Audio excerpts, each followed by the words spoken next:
G'day, Stu here. I'm in the potato shed at the moment, but we've just got back from our holiday. So we've been away for a couple of weeks, 13 days, something like that. And I wanted to give you a quick rundown on the Maverick Camper trailer and how we went with, I suppose, holidaying with the camper trailer. First things first, we set up at one night in Seymour, which is not the warmest place in the world this time of year. First thing we went one night there and straight away realised we needed a mattress topper because the mattress is rock hard. So we didn't get a really good night's sleep. Our youngest child slept in the camper on the chairs at the end of the table, that's at this end, and he had the best sleep out of anybody. He woke up in the morning fresh as a daisy. Our other boys haven't done a lot of tent sleeping. So anyway, I haven't got this completely set up at the moment, but so that's where our youngest slept that way. And then those are the mattresses we used for our other two boys who slept in the tent. Mainly for comfort reasons and space, we slept the two older boys in a Oz tent, which is, I'll show you that just in a sec. First thing we noticed with it, mattress was just way too hard and the boys who were in the tent started getting cold. So this trip we're mainly going to be staying on powered sites, so we decided to get a little fan heater for the tent so that the boys could be warm, essentially. Little electric fan heater, which the idea was they just put it on before they go to bed and then turn it off before they go to sleep, essentially, so there's no chance of any fires or anything bad. But the best thing about a little fan heater is if you tip them over or anything, they've got a sensor on the bottom of them, they immediately turn themselves off. So anyway, better than like a gas thing or something like that. So yeah, first night, too hard a mattress, very cold, had the diesel heater running most of the night, and yeah. So anyway, we did that first night, and then the next couple of nights we stayed in a cabin. And while we stayed in the cabin, we bought a mattress topper and we changed a couple of things around and worked out things that we had to do and got the heater for the kids and just getting things sorted. So that's why we stayed in the cabin. One thing we did notice is this clip here, the screw broke. So that's one of the clips that holds the lid down when the camper's packed up and shut. So it's not a huge deal, we just made sure that we didn't put pressure on that one when we're packing it up. It's quite a lot of pressure to shut it, to close it down. I don't know if that's because we've been throwing those mattresses in there, so it's a bit easier when we got to set up. There's the tent, which is an Oz tent, 5-man tent, 30. They call it a 30-second tent. This is like an awning, which we did use. It was very handy when we were at Swan Hill. One thing we found, we get a lot of condensation in there, so if you know how to prevent condensation in a tent, let me know. So there's got these vents and stuff, but still seem to get a lot of condensation. So, but like, yeah, this thing's so quick and easy to set up and everything like that. So that's why we sort of went with that.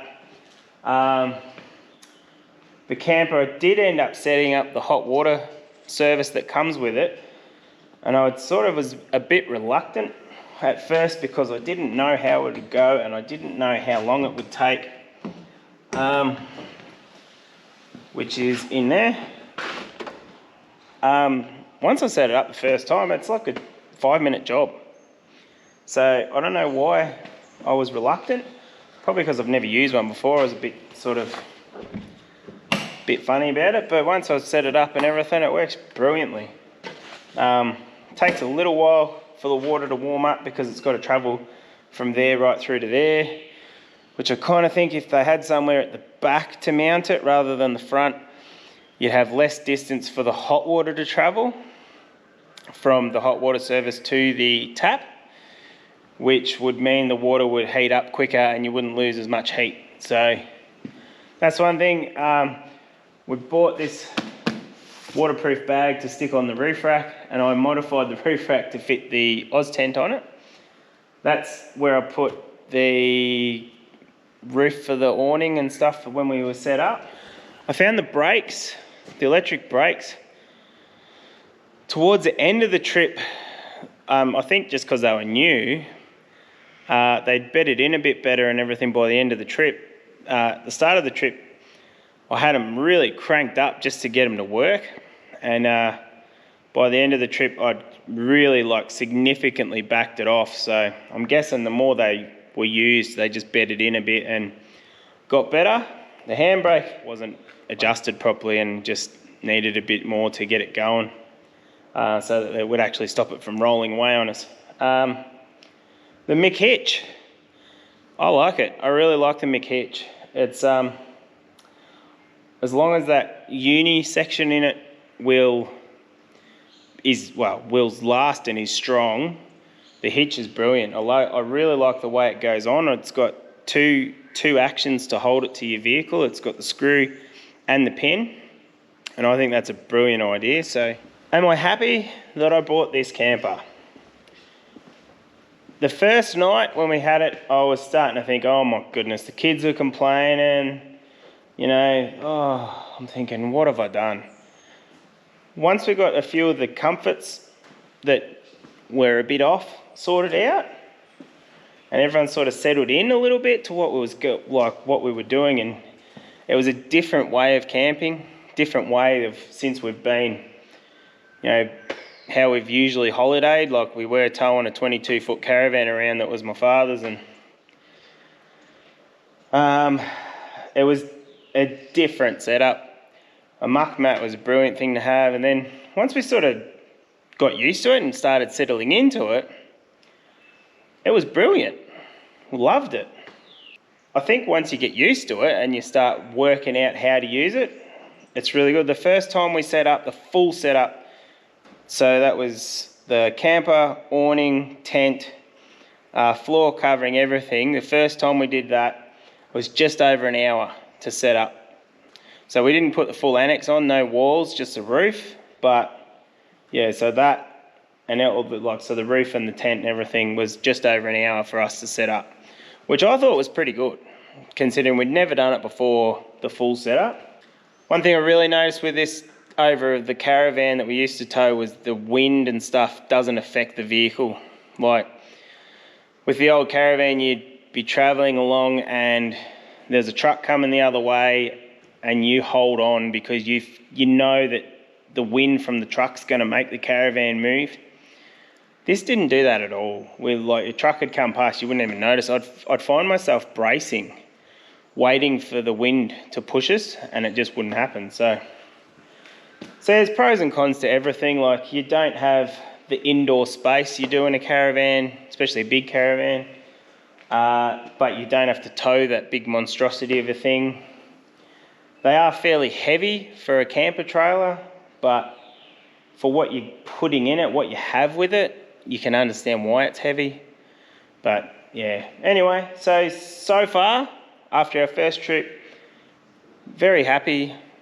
Just probably now I'm home, I kind of want to go bush a little bit more. I want to go a bit more off-road, but that's probably more what it's designed for. We did do a few nights in cabins while we were away, just to so we weren't just camping, we had a bit of time to just relax as well.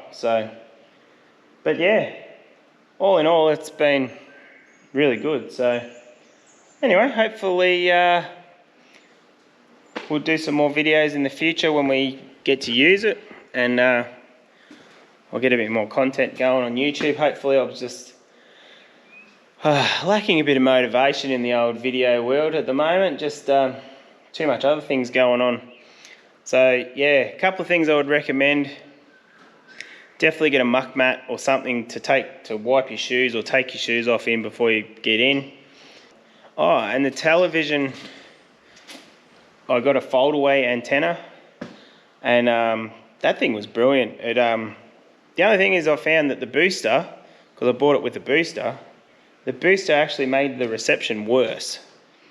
So either there's something I'm not doing right, or the booster is, I don't know. Anyway, someone can explain that to me, I'm sure, why the booster made it not work as well.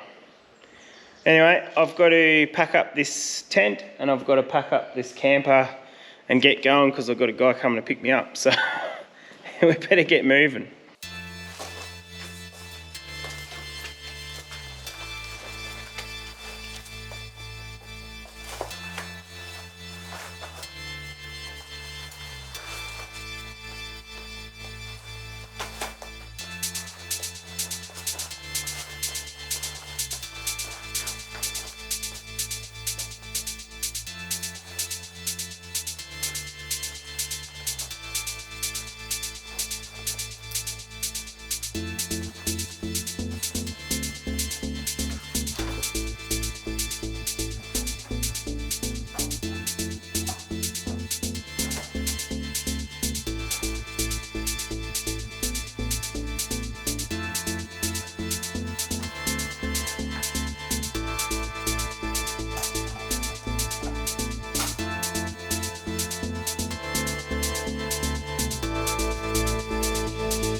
Of course, it's a lot easier if you train the kids to do it.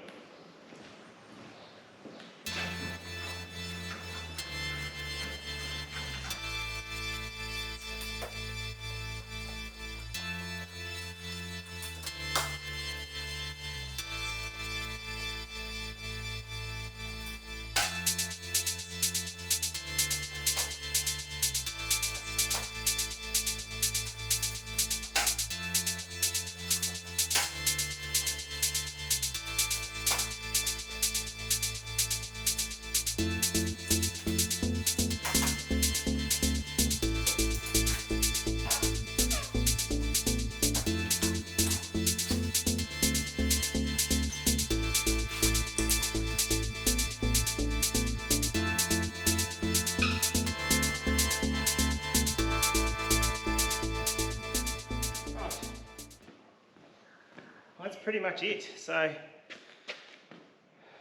I stuffed up a little bit. I forgot to fold the back one down first, and I didn't have the spreader poles inside the tent set up at the start, but you can see it didn't take me too long. It was me by myself too. It's taken me 15 minutes by myself to pack up the tent and the camper. So if you got the family, and everyone sort of pitches in.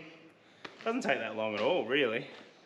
I just got to put a couple of these clips on here just to hold the roof rack down,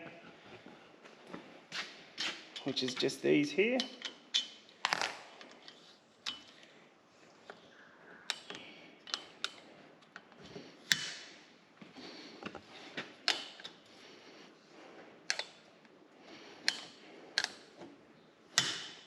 There you go. And they just have these pins, these lynch pins that you put in, or as what I like to call them, finger traps. Right, so that's pretty much it. It's your little electrical panel, which I usually just, once I'm done, turn everything off. When you're travelling, you've got to have that turned on so the fridge works. That's pretty much it. So yeah, here is where I put the tent. And yeah, put it on the ute. Off you go. If I think of anything else, I'll chuck it in. Anything else I can think of that will suit and help. And anyway, I've got to get going. So like, subscribe, comment, all that stuff, and I'll see you on the next one.